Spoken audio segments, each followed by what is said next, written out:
him or ahead of him. If he's going to place, that's obviously very much to his advantage. One less to worry about, as you see.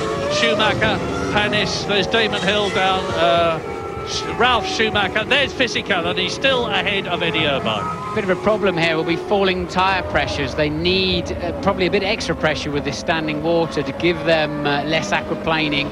And when you're cruising around at this kind of speed, no tyre temperature, tyres will be extremely cold, and inevitably the tyre pressure falls with it. So a bit of a double whammy just when you need all the grip you can find. Much, much brighter. I am optimistic that when the safety car comes in, the race will run the rest of its distance. There's still 40 laps to go. We're on lap 32 now, long, long way to go. The flashing lights, which indicate that I'm staying out, are still going on the roof of the safety car as Häkkinen comes up, followed by Frentzen. Now, watch those lights. Is he coming in? Just to remind you, no. In the early part of the race, the pit lane starts about now, and it looks to me like the safety car's staying on track, but I do believe he's got to switch those lights off long before he comes in the pit lane, Murray. We should see something on the Mercedes get a little bit out of shape coming out of Lee Sayder. Now, if this was a champ car race in America, this could dramatically alter strategies, because fuel consumption is very, very critical there. I don't know that it's that critical in this race for it to alter strategy, but it might just well do and change the complexion of the race. That is the Prost of Olivier Panis, who's in 5th position. There's Damon Hill, 2 laps down, I remind you, going on in his last French Grand Prix, followed by Jarno Trulli, who's got to get past him before he gets to grips with his teammate Panis. That is Ralf Schumacher, and we're looking from the helicopter now as they make their way down to the Adelaide hairpin on this fastest part of the course, out of the Golf turn from Estoril.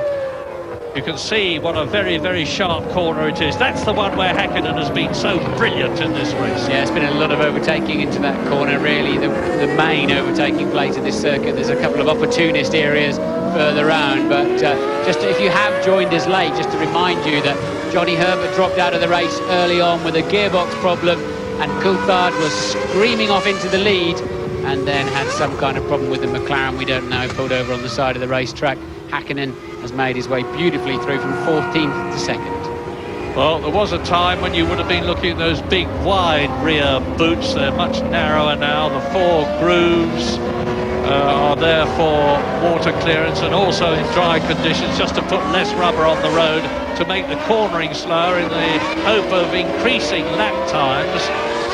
Now, I watch the safety car again. I still see those lights flashing, but we're at Imola now, and it's when he comes out of the right-hander at Chateau d'Eau, which he's approaching now, that we'll know if those lights go out. Hello, there's the starter. They're looking as though nothing in particular is going to be happening as Hill rounds the corner in the Jordan. Safe down. Is this the signal for the race to restart on lap 33? It is not. Absolutely it is not. You can hear the engines revving. They're getting a little bit impatient now. The drivers know the track's just about ready to go again. So temperatures? Well, they're just trying to spin the rear wheels up as much as they can. The engine temperatures now have no problem at this point. So no problem at all in terms of the cars overheating. They're moving along just fast enough, and the air's so cold anyway, just 15 degrees, that they won't have a problem with the engine or gearbox. Just they won't have enough temperature in the tyres. And Hill's retiring. Hill retiring from his last French Grand Prix. Is this going to hasten his retirement? It's the 5th time he's retired from 7 races. He's only got 1 4th place and 3 World Championship points to his credit in a very unhappy last season of Formula One. And I'm very, very sorry to see that and to say that. Well, after what we just said about him, I just so hope he hasn't just pulled in and pulled out of this motor race. And said that's enough. Down to Adelaide again. I remind you of the order, and make no mistake about it, when this race restarts, it is going to be a fizzer, because they're all tied up together, they all know the conditions, and the gaps have been virtually eradicated. as the pit lane is being swept. Barrichello leading, Häkkinen second, Frentzen in the yellow Jordan. Schumacher is fourth, weaving and to keep his tyres up to temperature. Panis is fifth and Trulli is sixth. Only one constructor has got both his cars in the top six at the moment, and that is Alain Prost team, French team in France with a French driver and a French engine. And Ralf Schumacher is seventh ahead of Fisichella. Eddie Irvine is ninth. Zonta is 10th. There's only 10 seconds between the leader and the 11th place man, which is Pedro de la Rosa. Luca Badoa is in 12th position, and the one remaining runner, now that Damon has retired, is Tora Takagi. 22 started, 13 are still running. We're on lap 34 out of 72, so just under half distance.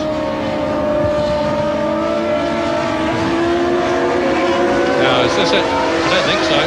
Safety car lights are still flashing. All right, Martin. What's your guess? Why is it staying out so long? I think they just want to be extra cautious, really. But I have to say the track looks ready. Yeah, does he put the lights out on the safety car? Yeah, no, he doesn't at the moment. The lights are still on the safety car. I have to say, it looks like the track is ready, but we haven't got the benefit of being out there. No. And I'm not belittling their decision. These cars, these engines produce 800 brake horsepower.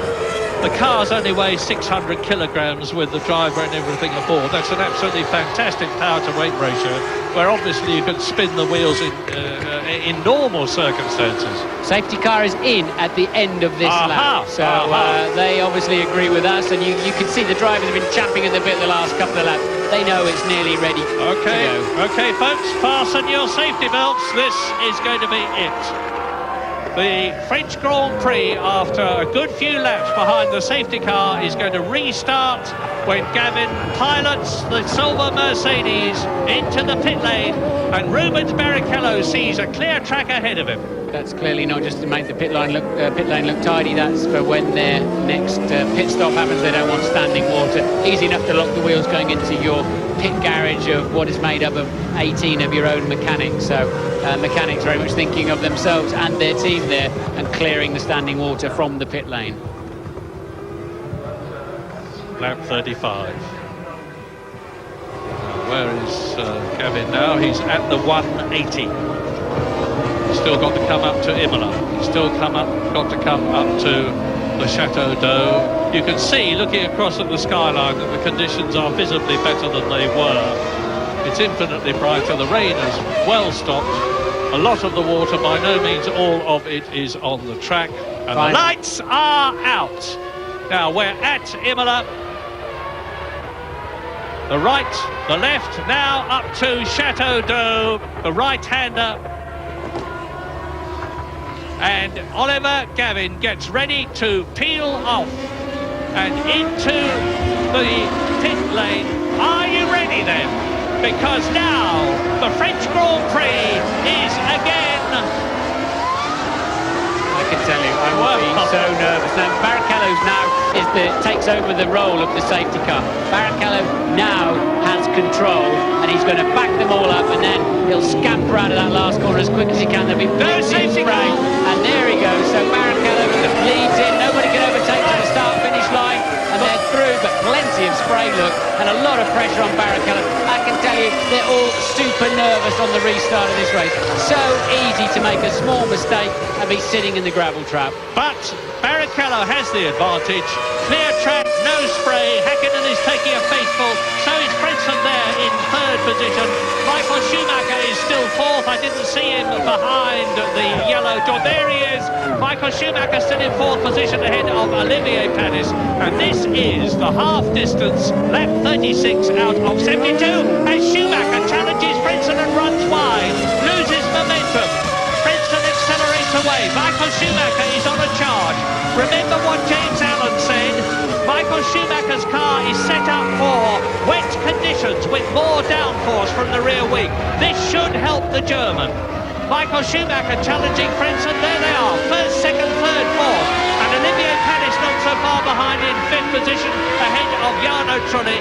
Damon Hill is out of Trulli's way. Unfortunately, Hill in the garage, out of the race. And Rubens Barrichello leads at this half-distance point. That dark visor appears shining in what light there is here at Magny-Cours.